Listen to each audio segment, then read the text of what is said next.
Welcome to the Midwest Moguls Show, where we talk all things business, real estate, and entrepreneurship. Let's dive into today's episode and make business enjoyable again. Welcome back to the Midwest Mogul Show. We have Zach Morgan joining us today. Zach has 60 rental units, father of two, married, sales background. We're going to dive into everything from networking groups, which you've started up, kind of grown drastically here in the last however many, probably a year. It's probably going on a year. Over 2 years? 2 years. Mm-hmm. Holy shit. I'm doing you injustice on that, but acquiring properties, wholesale, like you have a ton of different knowledge, Zach, ton of different experience. So I guess if you want to give us a little bit more of a overview on who you are, what you do, we can take the conversation from there. Cool. Yeah. So, my main focus right now, I focus on long-term buy and hold rentals. So that's where within the next week, I'll have 60 doors, closing on another 8 unit. Dang. And then I flip houses in the meantime, kind of as well. Flip houses, duplexes, that type of stuff. How far do you want me to go back? Go for it. Yeah, from the beginning. Yeah. So as far as starting into real estate, so I came from out of high school. I went to semester of college, kind of realized it wasn't for me. Like, how old are you? I'm 28. Okay, so we're the same age. When's your birthday? July 1st. Ooh, May 19th. Yeah. So it's Okay. roughly right around the same time frame. Okay. Mine's actual July date of birth on the exactly. Yeah. Leave it out in post. Social security number. Yeah, right. Yeah. Keep going. Yeah, credit card. Yeah. Okay, nonetheless. Security code. Okay. So yeah, kind of just like I was going for exercise science, kinesiology. Yeah. I was already working as a personal trainer at the time. I sort of had that come to Jesus moment of like, all right, when I get out of school, I'm going to be qualified to do what I'm already doing right now, more or less full time. So I did that one semester. Okay. I didn't do super well in school. And then was like, this isn't for me. I should just be working. So I did that. That was back in Sheboygan. So I was a personal trainer there for about a year. I moved up to a gym in Green Bay. Yeah. Did that for just under a year. Moved to the insurance world, started selling P&C insurance with State Farm for a little bit. So that was a good time. Another like introduction into cold calls that weren't gym related, it's like different, more similar to what I'm doing now. Right. Did that for about 8 months. And then I moved to United Healthcare. Yep. Did the Medicare plans. That's what my dad does. Those. Yeah. Oh yeah. Yeah. That's a good job. Yeah, he likes. He doesn't work too hard doesn't anymore. But Yeah. if I'm I being was there honest. long enough to enjoy it for the time I was there. So I never really had a job for very long. Like I did that for probably 10 months maybe. And then my wife was a realtor with Keller Williams at the time. So really? she's going to these weird networking event things. Yeah. And like, what is this stuff? It's kind of funky how you guys people? just get together and like talk. That's kind of odd. Yeah. So I'd gone to a handful of those types of things. And one of those was the Whiskeria. Okay. So that's where I ran into Corey. Yep. And we just connected right away, hit it off. We're talking about how much we love cold calling and like Just crazy stuff. Yeah, but it's like that. all the is stuff crazy. that people usually just like, working with crazy people and that type of stuff. And then like a month later, I started working in his team. So started with the cold calling there. I was doing, the full 40 hours a week, essentially. It was 100% cold calling. Dang. So that That's a lot. So that was a grind. Helped me Holy cut my shit. teeth Wow. in the cold calling. And I still enjoy it today. Yeah. Like that's where most of the leads come from, most of the deals come from and stuff like that. So yeah, I didn't make it more than 6 months before buying something because it was like I see all these deals going. Correct. Like I've watched Grant Cardone and Robert Kiyosaki and those guys, like early years. So I always knew sort of like real estate investing was the way. I just didn't really know like How to get in it? Yeah, like it seems like, oh, it's so obvious, like there's that viral TikTok that's like, if you just buy 10 houses before you're 30 years old, right? So it's like, there's stuff like that out there that makes it seem super easy, but then it's like, when you actually come to it, okay, what are all the logistics of actually buying something? Like, I don't have any money. How am I going to go buy this $200,000 property? And then I got to find tenants and, I got to fix it too. Yeah. And like, what happens? and the city's mad at me now for some reason. Like, how do I do all what's this a rental agreement? Yeah. right? On Google typing. Google. Yeah. Well, we didn't have ChatGPT at the time, right? No Nowadays, you guys got it easy. You got ChatGPT, right? Just how do I blah, blah, blah. Seriously, you could do so much on there. I've built contracts and all that kind of stuff on there. But anyways, why did I bring up the TikTok? Yeah. Let me backtrack. We were talking about acquiring rentals when you were first So yeah, starting all with- of those influencer stuff like that, kind of whatever. It makes it seem super easy, but I didn't really know how it all was. Yeah. So working in that wholesaling space, I got to see all those deals happen. Correct. You know, I'd get the deals under contract having no idea what I was doing. Yeah. I didn't know what a furnace was, a water heater. Yeah. Like I was like, yeah, it's a roof, you know, and that's siding. They're like, okay, is it vinyl, aluminum, steel, slate? No like idea. asphalt. Yeah. It's there. It's holding the walls up. That's totally fine.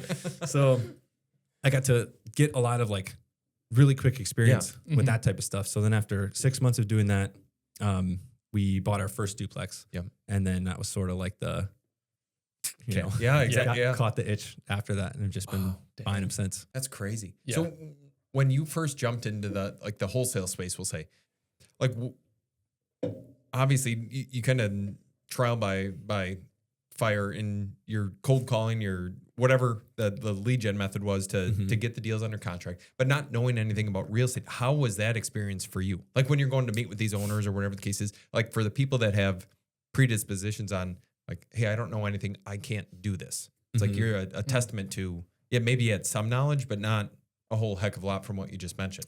Yeah. So I liked to borrow experience. Yeah. I would say it was probably the best thing. So like working with Corey, you know, just whoever you're working with, or like if you come to networking events or whatever, you hear that type of stuff, you just sort of like embody that experience and like, not necessarily that you're lying, like, oh, I've got all these houses or whatever. Right. So But still. at the time being employed by him, I could say we, the Yeah. collective we, like we own this many properties, blah, blah, blah, and sort of pretend that way. But as far as like internally, confidence wise and stuff like that, I've always been sort of comfortable with risk, I feel like. So I think that helped a lot too. That's huge. Yeah. And at that time too, I didn't have any money, but I also didn't have any real liabilities either. I didn't own a house. I was renting at the time. Just had like a beater car, which hasn't really changed all that much, but you know, there was really no, so like what was my worst case scenario? And with real estate, it's sort of simple. Your worst case scenario is you just sell it. It's like either you sell it and you net zero, you sell it and you make a profit, or you sell it and you have a little bit of a loss. So like those worst case scenarios to me weren't that bad and still aren't. Like I still think the same thing to this day. Now I have a almost exact, really good idea of what the numbers are all going to shake out to be when I'm going to buy something. But then it was like I wasn't that concerned about it. Well, and I feel like I had enough of a support network too that it was like, all right, I'm going to fall back on all of these guys' experience. So like they're not going to let me screw up. And there was still a ton of mistakes along the way. Well, but there always is. And that's kind of the thing. It's like surrounding yourself with the right people. That's like huge. The trajectory that you can have in and of yourself is insane. And it's like, okay, in a matter of however many years that you've been at it, like acquiring 60 rental, like most people think, similar to what you said, hey, if I buy 10 properties, shit, I'm set for life. Like I don't need to worry about a single thing. And that's where 60 units, that's quite a bit of rental property. So, and it's just, you learn so much along the way. And like what, in those initial early stages, like did you have any major learning lessons that you're like, oh shoot, like this is, like anything come top of mind when I say that? Let's hear them. So you want to share? I got like a what not to do speed run, I feel like, with that first duplex. So not necessarily what not to do, but like I had a handful of issues. So the first one we were told and everything we heard was use management company, right? Even though it's only a duplex, it's probably pretty simple. It's like we were both focused on our day jobs, which was thankfully still in the space. So it sort of helped context wise and stuff like that. But still don't have time to do all that stuff or the renovation or any of that stuff. So we used a management company. I don't think they're around anymore. I still want name drop, but that's okay. But they fairly sufficiently ran the first duplex into the ground. We were like negative 15 grand or something after 6 months from like all like unauthorized maintenance items and repairs and stuff like that were supposedly legit. Like they could show receipts for this stuff with like the extra trip charges and blah blah blah and stuff like that built in. So I can't really say they stole, right? Because like hypothetically there's stuff that needed to be done, but there was just not. I didn't know how to manage a manager like I do now. So it was like I just sort of they ran with it, and I just kind of thought this is sort of the way it goes. And it wasn't until like end of the year we're compiling all numbers. Every month it was like, man, why are we negative? That doesn't make any sense. Like, rent's coming in. Like, why are we spending so much on this? We'd have a conversation, and it'd sort of be whatever glossed over, and then another month, and that.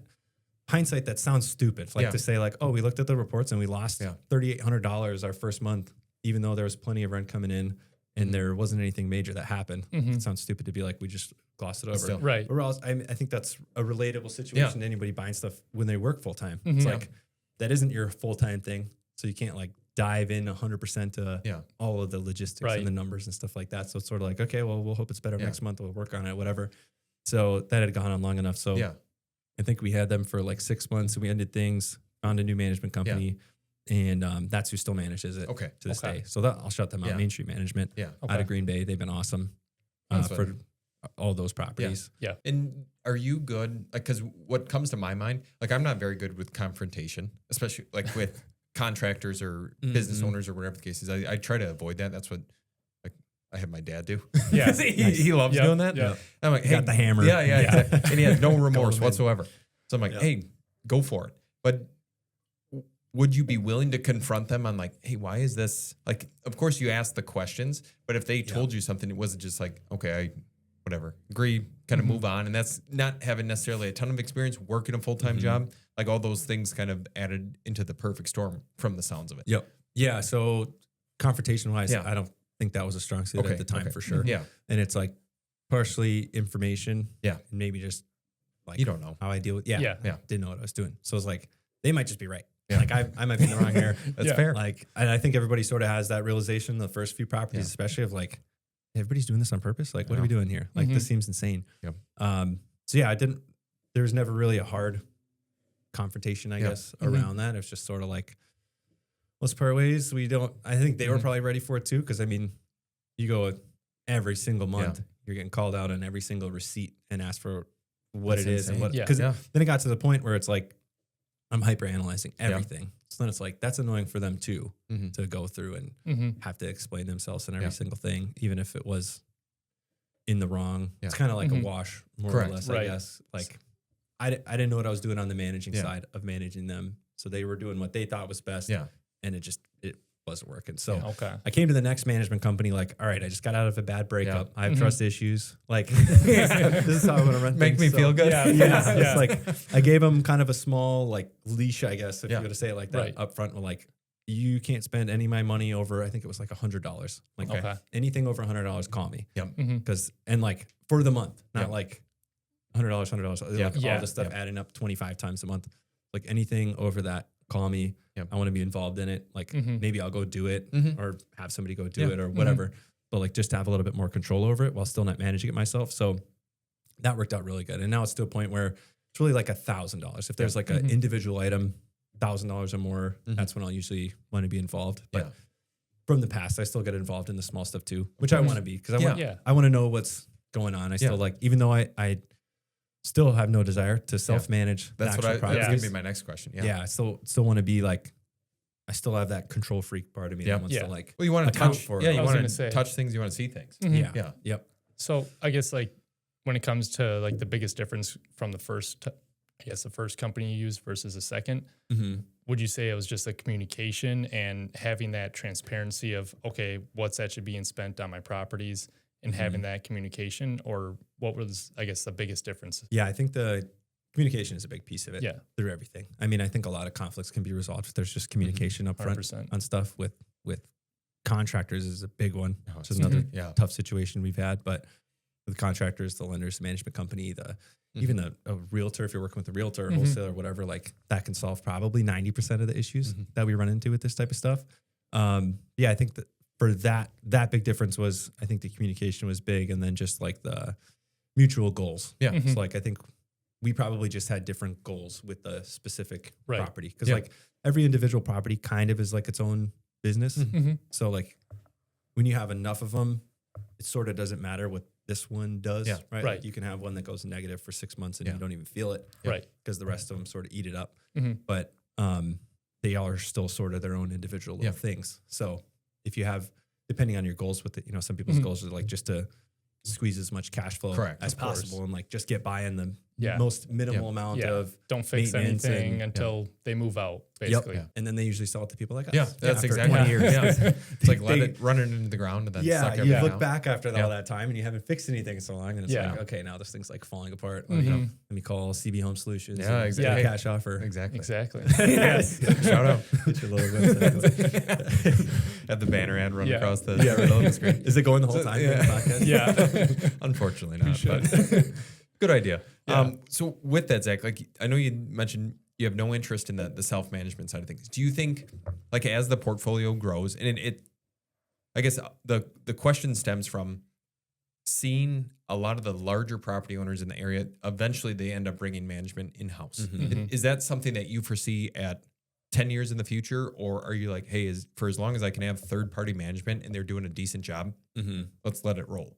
Or like, what are your thoughts there? I'm sort of 50-50. Okay. If that That's makes fair. sense. Yeah, because I've considered both. Because in one way, Yep. I appreciate it just being third party. Yeah. And like, I'm still fairly involved. So like, I help them with, and whether or not they appreciate it, I give a lot of suggestions, but help them with different processes and different, ways to market the properties. And I mean, I do all the renovation end of things, but even maintenance stuff, like I'm always trying to give resources, handymen, contractors, stuff like that. So I'm fairly involved that way. So on one hand, that's awesome. Yeah. Because then it's like you have very little responsibility as far as like the inner workings of how the management company works and stuff like that. As long as you have mutual trust and like you feel like they're handling the funds well and like screening good people and keeping the units filled and stuff like that. Like as long as all the boxes are checked, that's good. But then on the other hand, I think it's also somewhat inevitable at some point and I don't know what that unit count number is. Arbitrarily in my head, it's like 200 units. I know, that's what that like, because then you can hire someone, and then like the salary's there, and then everything like that. But I've kind of run through that analysis a little bit. Yeah. So I go both ways on it, but it seems like that's also a cool scenario too. Then because then you got more oversight. Yeah. So like anything you want to do essentially with the marketing or strategy or anything like that, you can sort of do.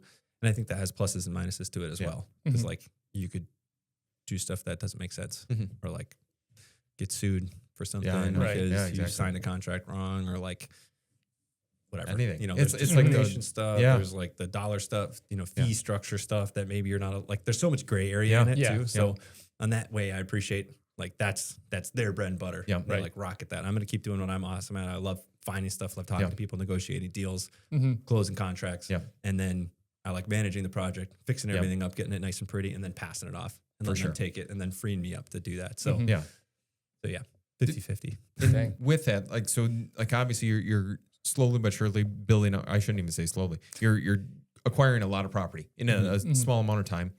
Does that ever, like, cause you worked in the wholesale space for like back in 2020, 2021, roughly speaking? 19 through 23. Okay. So it's 4 years. Yeah.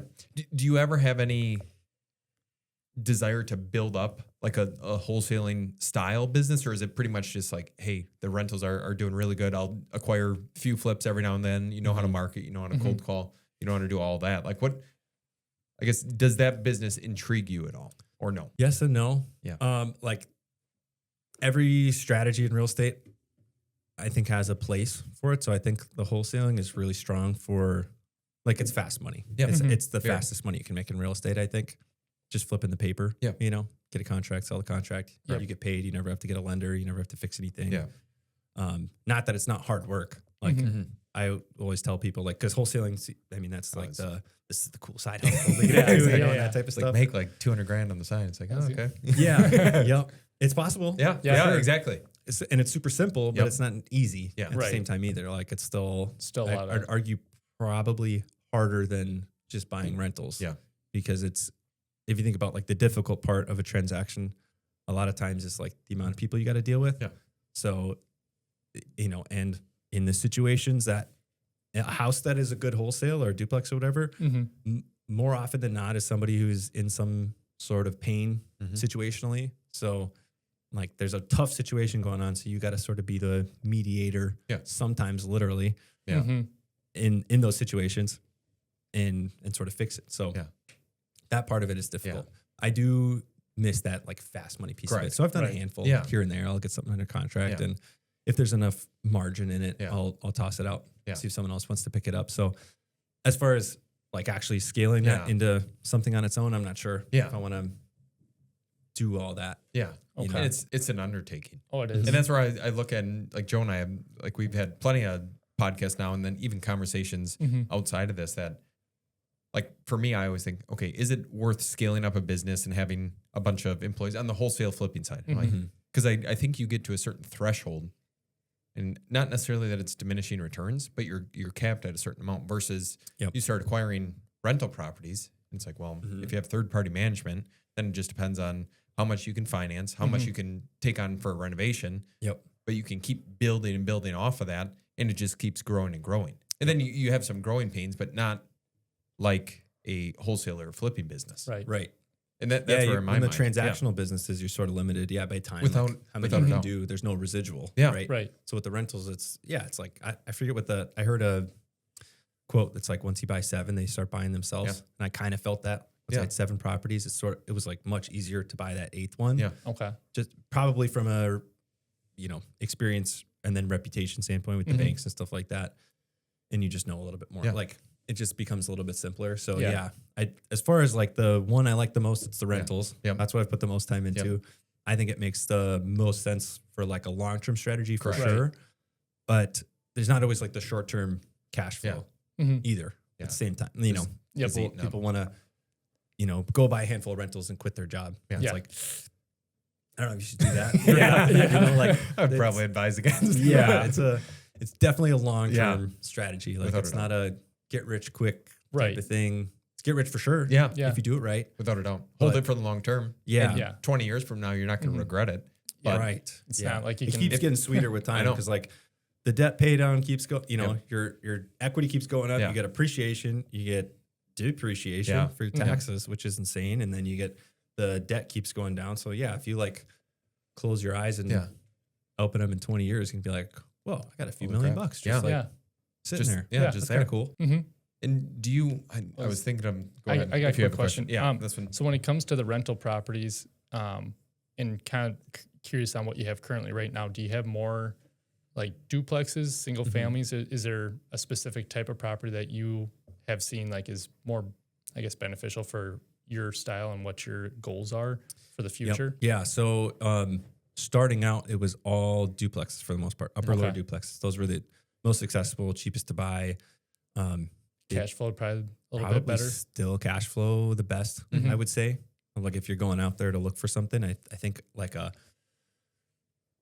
C class, D class, upper lower duplex is probably like the best place to go if like cash flow and appreciation are like the goals. I would say those are probably 100%. The best. But that's a majority of it. I don't know how many of those I own, but it's a majority of them.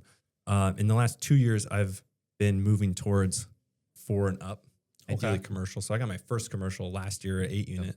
Oh, wow. And that's the natural progression, right? Because like you sort of get limited in time with, all right, if I want to buy, the first year was like, I want to buy 20 units. And it was like, I needed to buy 30 units. This year I need to buy 40, for my goals, but 40 more units. So that's a lot of transactions if it's all duplexes. So if you can, even do 4plexes, 8plexes, 10s. If anybody's got a 40 unit property right now, they're willing to sell like in Wisconsin. Ideally, Sheboygan, Manitowoc, Green Bay, Appleton. Like 50 grand a unit would be pretty sweet. 50 grand a unit. Holy All right. And we're talking 2020 prices. That's what I was like. If there's any out there for 50 grand a unit, that's. But kind of stemming off of that. So as you've built up the portfolio, and prices haven't went down at all. Like especially in the Wisconsin area. Do you? How has the financing been getting? Like say current financing on places has been more difficult versus what it was back in 2020 or 2021? Or like, what has your experience been on that side? Well, it was super difficult and then it was really easy and then it got more difficult. Because I didn't have any experience, any credit, any money at all for the first few. So that was difficult in its own way. But once I feel like once I did 2 or 3, then the bank was kind of like, cool, you know what you're doing. So they were making it easy. And you guys probably remember the time, like 2020, even into 21 and stuff. Like they were just exactly. You couldn't buy enough of them. And then you're like, here's the cash flow number. You're paying 4% or 3 point something on a mortgage. Right. So they were doing those. I still primarily work with commercial banks and do ARV loans for the multifamily and stuff like that. Explain that a little bit just for people watching or listening. So an ARV loan would just basically they'll base the loan on the future appraised value once the place is renovated. Versus on the purchase price. Normally it's the purchase price or appraised value, whichever is lower. That's like traditional loans. So ARV loan or as completed appraisal loan based on that. the loan on future value, which is insane if you think about it. Mm-hmm. Like It's nuts. it's crazy to go, okay, you bought this thing for $100,000. You're telling me it's going to be worth $200,000. Well, not you're telling me, but the appraisers, Right. you convince an appraiser that it's going to be worth $200,000 based on this scope of work.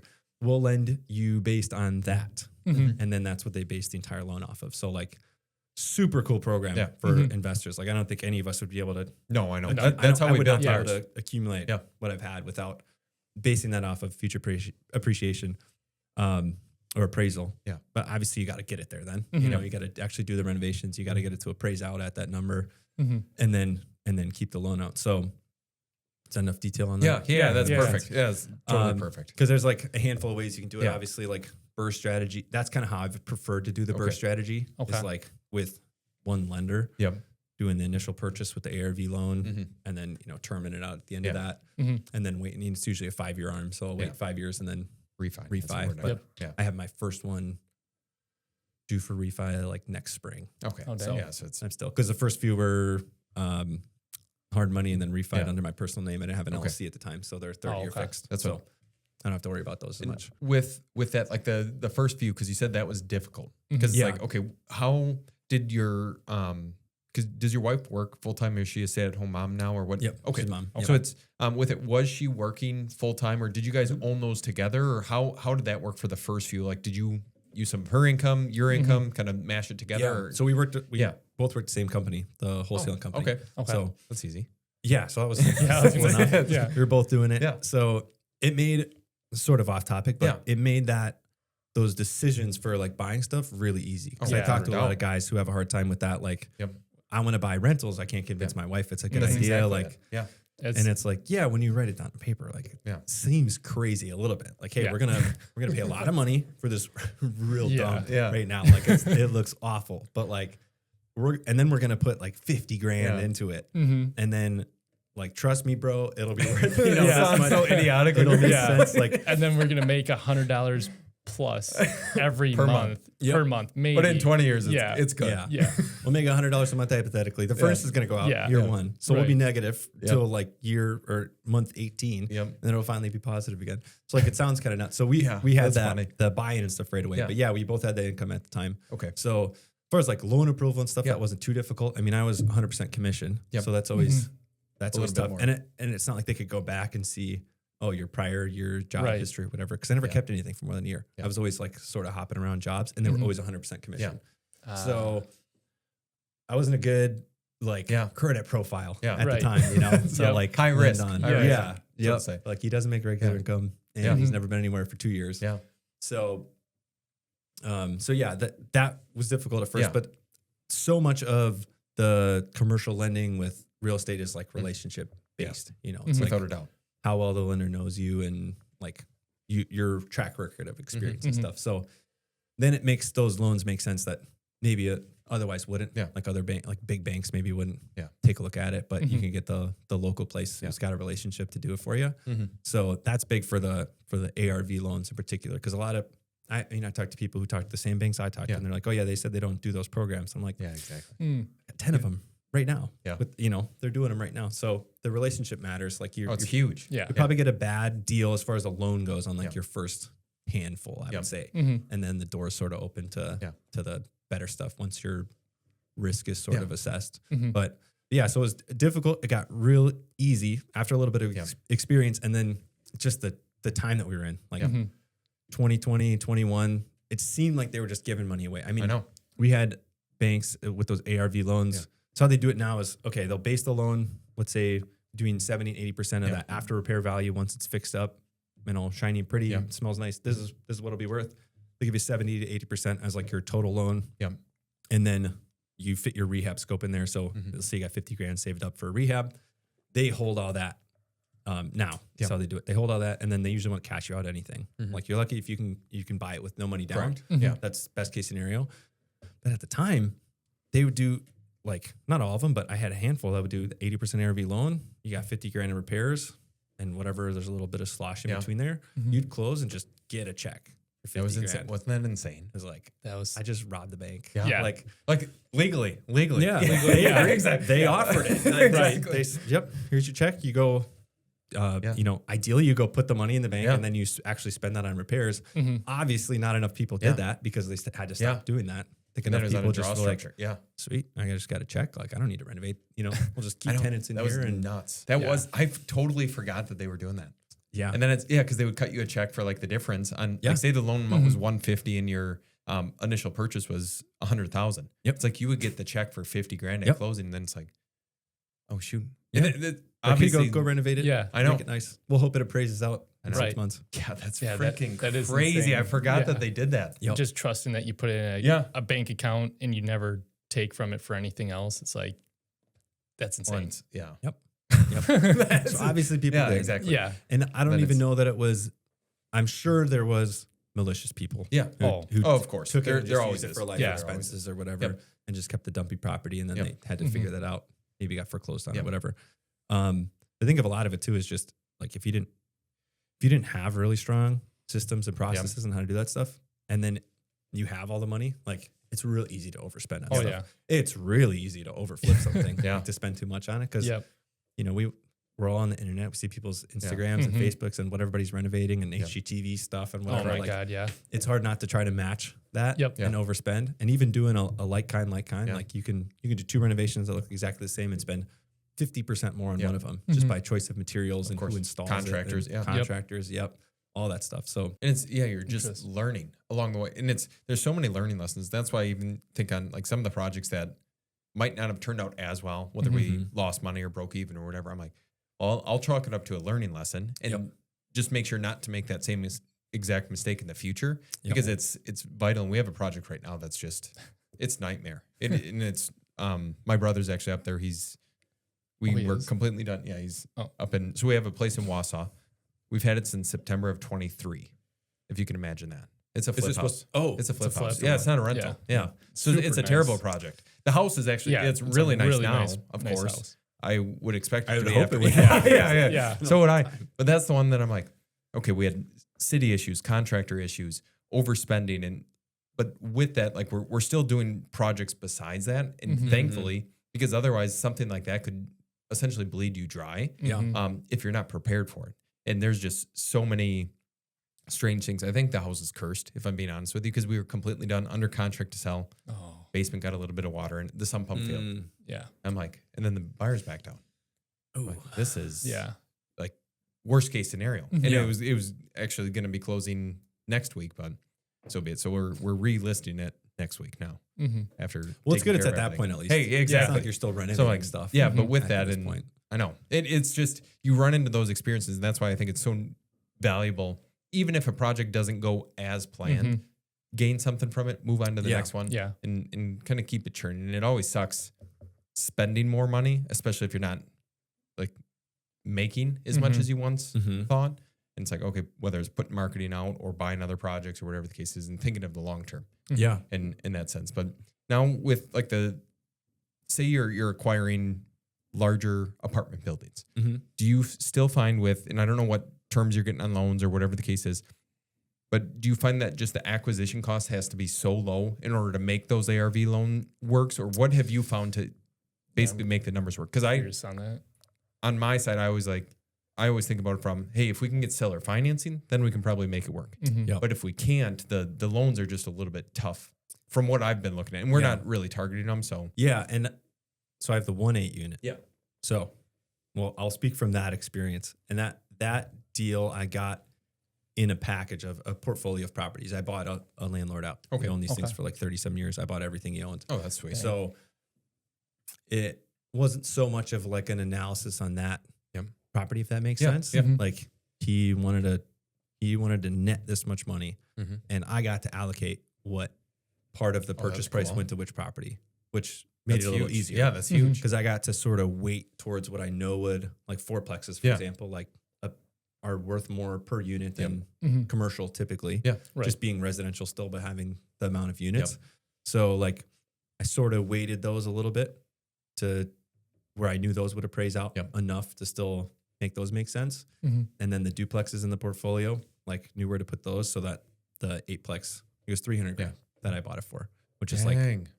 unheard of. The 8-plex was 300 grand. Mm-hmm. Holy. Based now upon how, it's yeah, 425 because Yeah. I put that much into it. Yeah. So Yeah. that's how much like I'm into it now. correct. But even then, still, if you had a 4-plex for 425, like or 8-plex for Yeah. 425, That's like nuts. still a That's smoking huge. deal. Yeah. Holy cow. So, but it wasn't necessarily, you know what I mean? It wasn't Yeah. like just this guy had an 8-plex Yeah. and I negotiated Yep. it Mhm. down to that. Okay. So like I think So so is- selling individually probably would have been sold Yeah. higher would be my Mhm. guess. That makes sense. Yeah. Okay. yeah.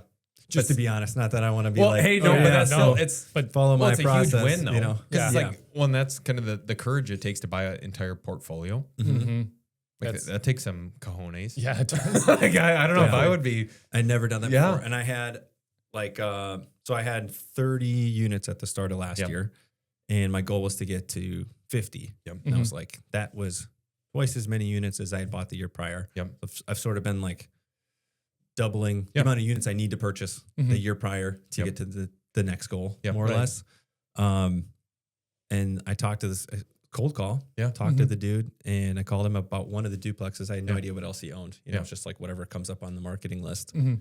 And he just made like an offshoot comment, like, no, I'm not selling. Like, and we chit chat Yeah. a little bit. And he Mhm. goes, if I was going to sell that one, I'd probably want to sell all of them. It was like towards the end of the call. Yeah. We're about, that would Interesting. normally be, okay, yeah, well, let me know if any changes. Exactly. I'll follow up with you in a few months. Yeah, exactly. And I go, all of them. It's like, well, how many do you own? Yeah. It was 22 units total Yeah. between the properties. And I was like, well, what if I did buy all of them? Yeah. He's like, oh, yeah, I guess. Yeah, I didn't know people do that. I'm like, I didn't either, That's but huge. like, I'm willing to figure it out. Dang. So it's just like, not Yeah. luck, obviously, but Yeah. it's just like, it's just what happens with Yeah. being curious on cold Yeah, calls, right. like listening to those things people say between the Mhm. lines and Yep. trying to dig a little bit deeper. Because a lot of times with, that's what it takes with Yeah. cold calling. A lot of times it's like Mhm. people aren't going to usually tell you outright. They're not going to Yeah. just lay the deal. in Yeah, front of you. exactly. Their It's not guards gonna happen. way I got up. this property, this is how much it rents for, blah, blah, Yeah. like this is how Mhm. much it'll take. Like you got to dig all of that. Yep. So like oftentimes the property I call somebody about isn't the property I end up buying. Yeah. Mhm. Because it's just a random. Yeah. Like we're just Right. getting a list. So That I is- call yeah. the list, talked about this property, and a lot of times people say, "Oh, I'm not looking to sell that one." Yeah. Mhm. And you got to hear that one. That Yeah. yeah, Go, that's okay. a good one. Well, hey, look, I'm not stuck on this property. Yeah. Is there another property you prefer to sell before Mhm. this? Maybe something that's Yeah. been a pain in your butt, something that needs a little bit of work. Maybe there's a tenant who Yeah. keeps Mhm. calling you, and you want to get it off your plate. Yeah. And like sort of put those ideas in. Yep. Yep. It's like Like ching ching ching. Yeah. yeah, right. It's like put those. Yeah. Because I don't think the general population Yeah. or whatever knows of people who own rental properties. A lot of people didn't plan on owning rental properties. Right. Yeah. Maybe they got them passed down to them, or like they thought it was a good idea and they bought Mhm. one or two, and then that was like the end of their Yeah. That's career owning rentals, interesting. and they just have had them for 15, Mhm. 20 years or Mhm. whatever. So they might not. I think everybody kind of knows Yeah. by now. People like us are out there, but might not know like the depth of it. Yeah. So like some people just got it in their head. If they're going to sell it, it has to be with an agent, and Yeah. it's got to be perfect. It's got to be Mhm. like fixed Yeah. up. So when you ask, is there anything you'd consider selling? They go in their head, is there anything ready I have Yeah. to sell? No, everything needs to be fixed up. Yeah. No, I'm not selling anything. Mhm. So I always like to put that out there. Yeah. Maybe Yeah. something Or it's that like, needs some hey, work it's not or- vacant or whatever the case is. Cause it's like you run Right. across that. Oh yeah, with Yeah. tenants in them. especially Mhm. Yep. with rentals. They're like, well, I don't know. I don't want to disrupt the tenant, or they have Right. like that personal relationship. We bought a property this morning that I would say that the owner knew he could get more, and I told him he could get more. Mhm. But he had a pre-existing relationship with the tenants, Mhm. and he didn't want to disrupt them. And I like, we're going to give the tenants multiple different options. Mhm. Are they going to like any of them? Probably Probably not. not. Because it's like our cost basis is probably 3x what his was. Right. Mhm. So it's like, okay, rental rates are going to have to accommodate for this, or Yep. you're going to have to hit the road, Yeah. unfortunately, and give them enough time to make those decisions. But yeah, it's like owners just, I think as investors, we're like, okay, is it a deal now? Like we're looking for those quick wins. Yeah. And Yep. some of these, like you have to help an owner uncover like the different opportunities, because Mhm. they just don't probably know about it. Like none of them are well enough informed to Right. be aware that like, yeah, I could sell this duplex with the tenants in it Yep. to a buyer like Mhm. yourself. Yeah. Yep. And then that's the exact thing. It's like 22 units right off the bat. Yep. Or not.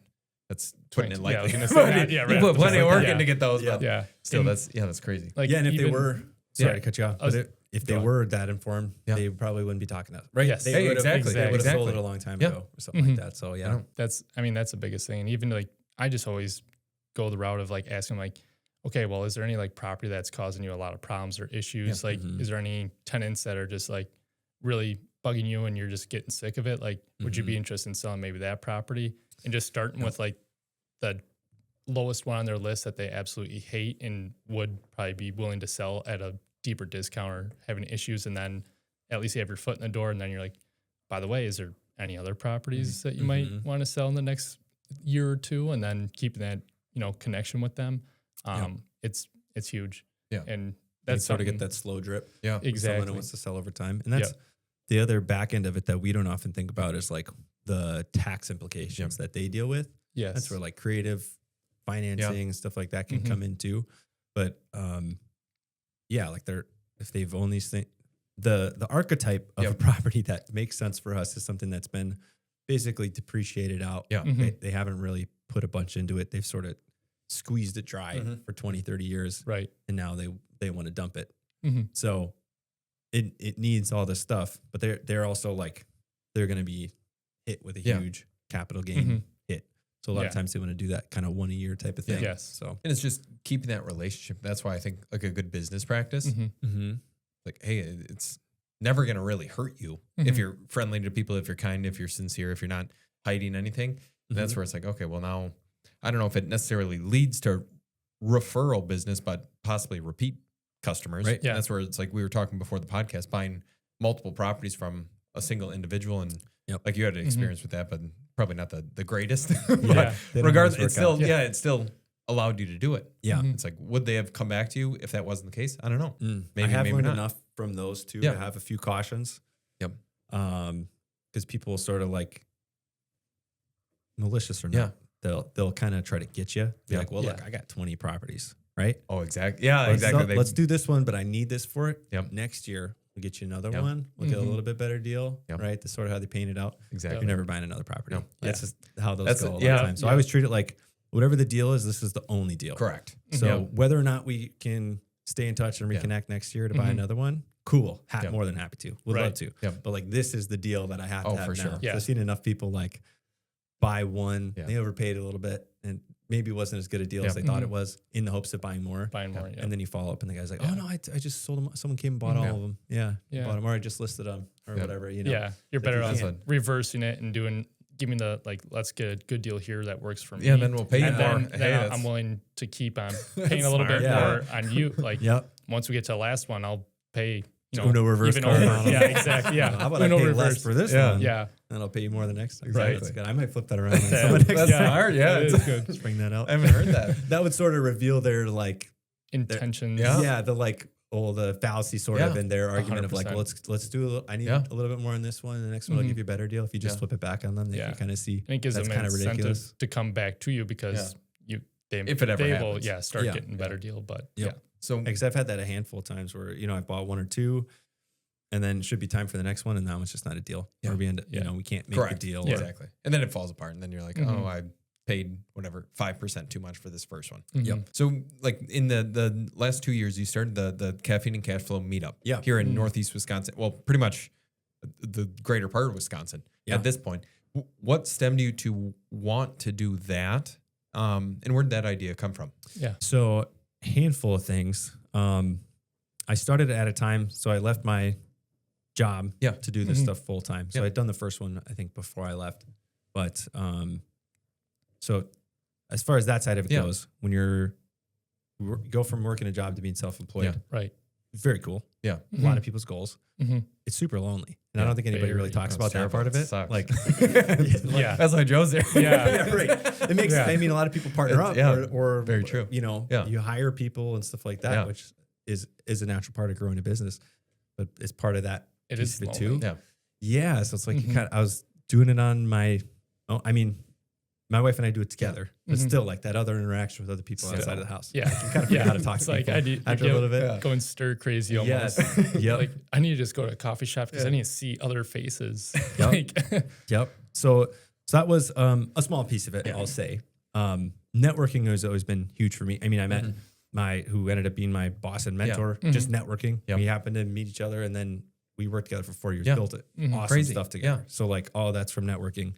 A lot of the lender connections, title connections, like contractors, all that type of stuff I've gotten through networking. So I've always really valued the networking aspect of it.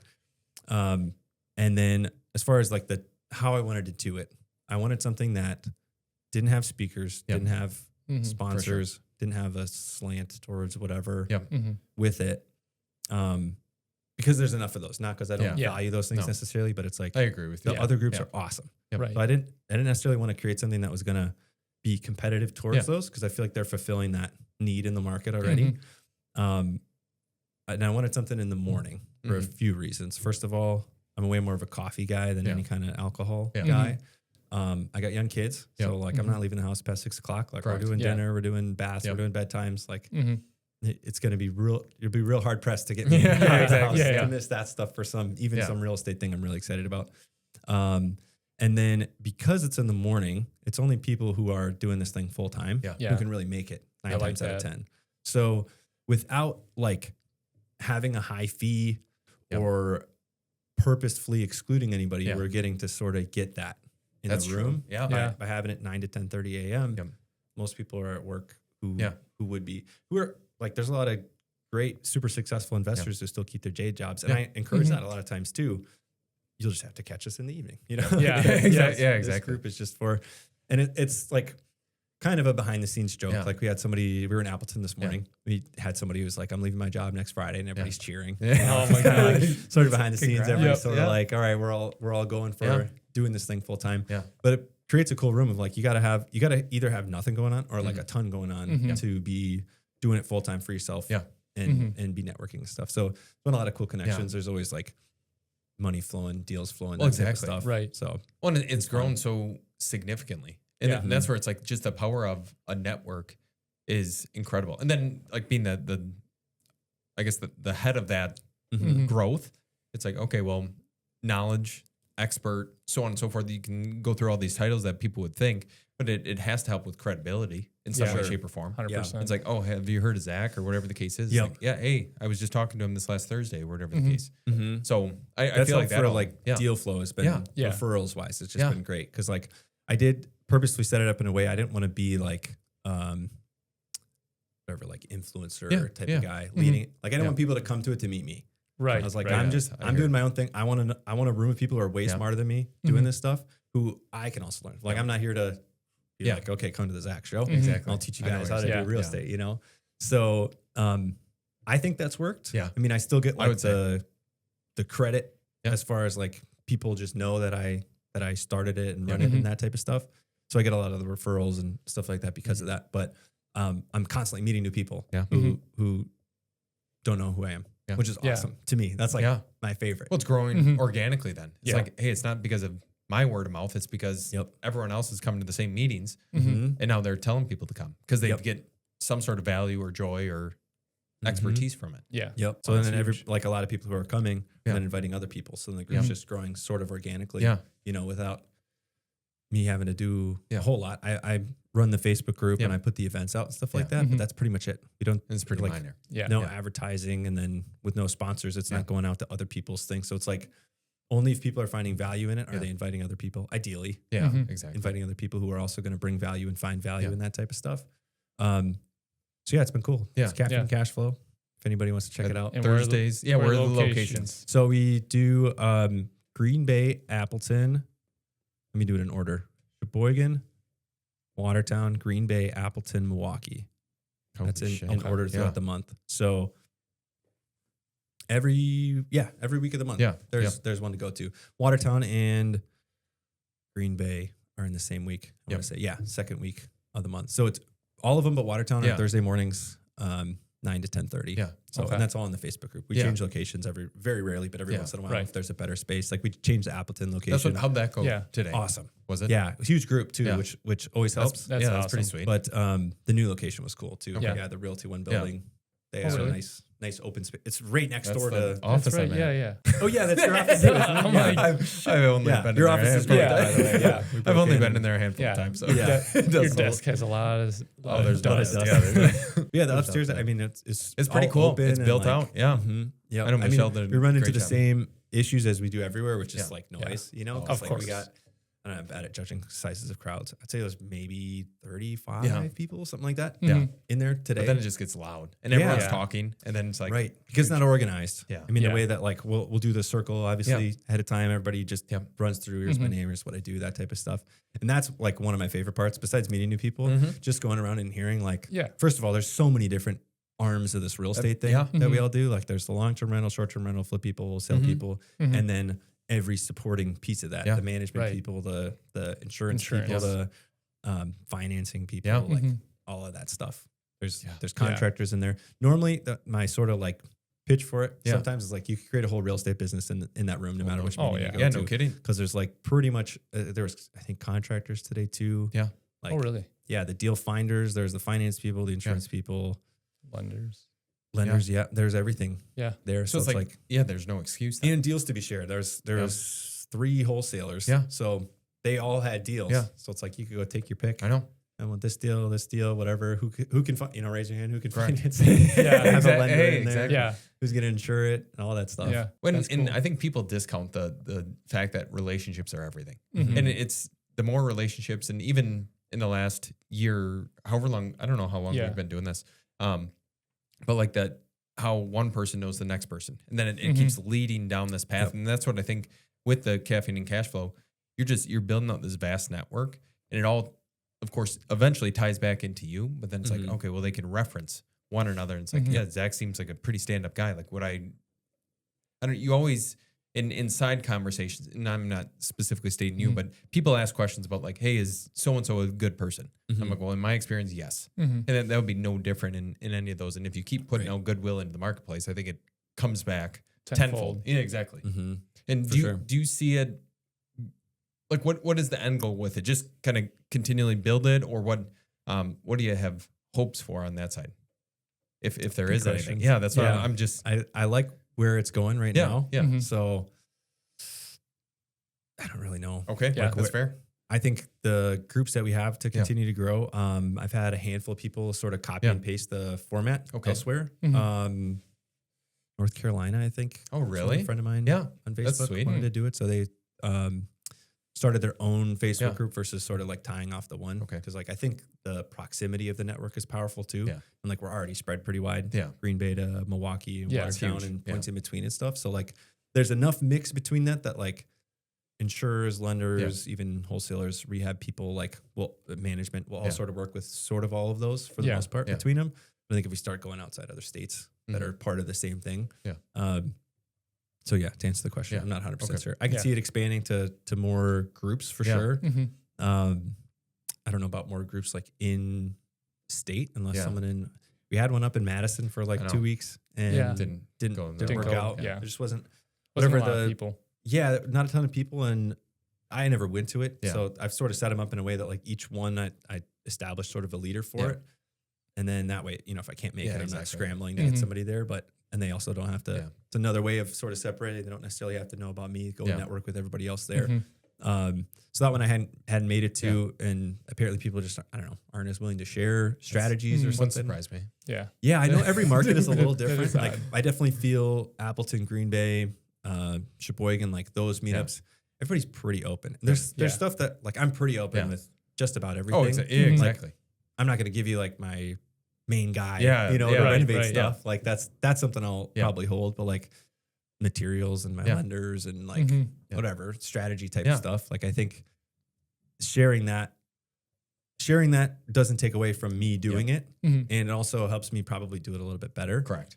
Just by talking through it and stuff like that. And then like if everybody's doing what I'm doing, then, like there's more opportunity then. This is kind of how I see it. Like a lot of people will ask like, oh, well, why do you talk so much about cold calling and that type of off-market acquisition strategy? That's sort of like if I had to pinpoint like one thing about this that is sort of my expertise that I love so much is like that off-market acquisition, whatever it is, from cold call to randomly door knocking or running into somebody or whatever, and turning that into a deal. That's like my favorite piece of it. And so I like to talk about it. And then that's training the competition, quote unquote.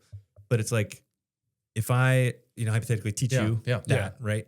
and now you're doing something you weren't doing before. It means you have more exposure to more deals, Yep. and we're connected. Now I have more exposure to more deals. It's phones I didn't have to pick up. Yes. So even though I won't get to buy them all, there's going to be a point that you can't buy anymore. Yeah. And you'll probably pass them off. Who are you going to pass them off to? Probably the guy who like helped you out. you start that's it. exactly it. That's and how. So And I think people undermine that idea. And it's like, I think the more people you help, similar to what we were discussing before, I don't think it ever hurts you. No. Like, unless something drastic changes or happens or whatever the case is, it's like you're just providing value. Mhm. And then they get value. And then, like, there's the reciprocation that they almost, like, people feel almost obligated to pay you back for that in some way, shape, or form, whether it's through a deal or through something else or a relationship or a contact. Right. It's like, dang. Yeah, I guess sharing 5 minutes of knowledge with this person was worthwhile because it gave me whatever 50 grand in equity or 100,000 in equity or something even smaller than that. Yeah. But I guess kind of wrapping the podcast here shortly, Zach, what is, if you're looking at the next 2 to 3 years, what is kind of the end goal? I shouldn't say end goal. What does kind of the time horizon look like for you as far as whether it's units you want to acquire? You seem like a goal setting type of person. Yeah. But like, what does that next kind of couple of years of trajectory look like? 2-3 years out is tougher. Yeah. Because I sort of like the goals sort of evolve throughout Yeah, the year. yeah. So like I know for sure the goal for this year is 100 units. Okay. So we'll be at 60 after the next week or so. Yep. So 40 more for the rest of the year. Flipping 24 houses. Yep. So we're on track for doing that this year too. Okay. And then we're starting new construction as well. Oh, sweet. We haven't talked Yeah, about that's that cool. much. Yeah. I sort of like compartmentalized it in my Yeah, brain that's what just I was because about it's to so say. I didn't even know different, that. Yeah. Yeah. So we're working with a partner on that. Okay. We're building. Oh, you told me about that at the last one. Okay. Now I remember. So we're building a couple new houses, and like I'm super interested in learning about Yep. the development and like new construction multifamily too. Mm-hmm. Because I see like obviously my strategy is lean towards buying dilapidated buildings, renovating them, and holding them long term. And there's the big plus to that is like cost basis Yes. and equity. Yep. Mm-hmm. The downside to that is like rent cap, Yep. more or Yep. less. Yep. It's like you're never going to match that new construction. Oh, no. mark. There's no way. Yep. And then maintenance. Yeah. So Yeah. like there's just always more maintenance. No Yeah. matter, Right. it seems like no matter how much you fix it Yes. up, there's always the roof's going to Yeah. yell at you or the furnace, Yeah. the water heater, the basement, whatever. Yeah. Because we're dealing with 100-year-old buildings, Yeah. just Right. about all of them. Yep. So stuff like that's going to happen. So that's where I'm sort of leaning towards. Yep. So I don't know exactly what that looks like. I don't Yeah. have a solid goal for that yet. Probably until I get through the house Of course. Mm-hmm. builds and sell them, and then ideally lean towards building something multifamily. So we'll see with that. But yeah, that's the thing for this That's year. sweet. 100 units, Awesome. flipping Yeah. 24 houses, building those 2 new builds for now, Yeah. and then learning a little bit more about that process, and then having fun. That's like Yeah. I put that over everything Yeah. this year because it's like Mm-hmm. this business that we're Yeah. doing, like we can really easily, the same way that it can Yeah. be lonely, like it Mhm. also can be, we can really easily just make ourselves a Correct. job, Yeah. especially when like you're the center of it Yep. and you're making all the decisions. The easiest thing people do is hire out all the stuff they Yeah. actually enjoy. So like the easiest thing for me to Yeah. hire out would be like a cold caller, an Yeah. acquisitions guy or something like Mhm. that. That's what I enjoy Yeah. of this. Like I don't necessarily enjoy the Project management. Yeah. project management I enjoy actually. Oh my too. God. You're insane. But it's like You're insane. the back end sort of Yeah. stuff, like the organizing Yeah. all the paperwork or whatever. Oh, yeah. Project Okay. management has some of that too. Bookkeeping. The financing, But, all that bookkeeping, stuff. Oh. like Yeah. That's miserable. keeping everything moving on the back end, Yeah. even like the marketing side of stuff. I just don't Mhm. doesn't really light me up the same Yeah. way. Like Mhm. I like to get leads. Yeah. But like figuring out the right color temperature for Yeah. the website or the Oh, postcard it's or just whatever. terrible. You know, Yeah. it's just it like sucks. who cares? Like Yeah. let's just, can I just talk to somebody? Yeah. Can I just do that? Can I pick up the phone? So that I think that's like a piece that's too Yeah. easy for people Mhm. to do is like out hire themselves. So Yeah. that's, I've sort of kept it purposefully just me for now. And I Mhm. have a big team, Yep. but everything's third party, Yeah. more or less. I Which have is easy. Contracting Yeah, it's easier. crews, Yes. the management companies, the like all of that stuff. I sort of view as my team. Yeah. Like all the Mhm. agents who help me out Yeah. with different things. But nobody's like depending on me for a paycheck Yeah. on a regular basis, Correct. if that kind of makes sense. Yeah. So Well, that's so- awesome. so that's part that's of that's the huge. found my train of thought. Yeah. Part of the like have fun piece Yep. of it is like I just want to have the flexibility, the freedom, spend Yeah. as much time with my family as I want to. Mhm. Do the things I want to do, like Yeah. enjoy the time. So in the last year, I would say, didn't put enough focus on that. And it was a great year. We hit all our Yeah. goals, Yeah. right? So from like a high level, hit all the goals. We reached the 50 units we wanted to reach to by the end of the year. We didn't really have a flipping goal last year, so we flipped, I think, one house, wholesaled one house, just sort of whatever, as they came across. But I don't think I put enough intention on that piece of it. Yeah. So it's like, that's The fulfillment starts focus to for plan. here. Yeah. And we'll see where that goes. We'll see where that takes Caffeine and Cashflow. Because like maybe I want to do, I'm really into cars too. You wouldn't know it, seeing my driveway right now. Don't have anything fun yet, but you know, there's cars and coffee is a big thing in the car world. That would be really easy to mesh with Caffeine and Cashflow. Because like a lot of people who are into cool, fast cars, that's like a sort of a good risk tax tolerance write-off level. too, couldn't it? Yeah. There you go. Corporate leases. Corporate leases on supercars. You can do write-ups on that. But so that's where it's going to grow to. That was the answer to the question. Yeah, right. I mean, I'll have a Caffeine and Cashflow Lamborghini or something. Go like hang that. out at the racetrack and exactly. That would be so sick. Well, hey, I awesome. appreciate you coming and sharing everything. Yeah, thanks for having If me. you guys enjoyed the content, hit the like and subscribe button, and we'll see you in the next one.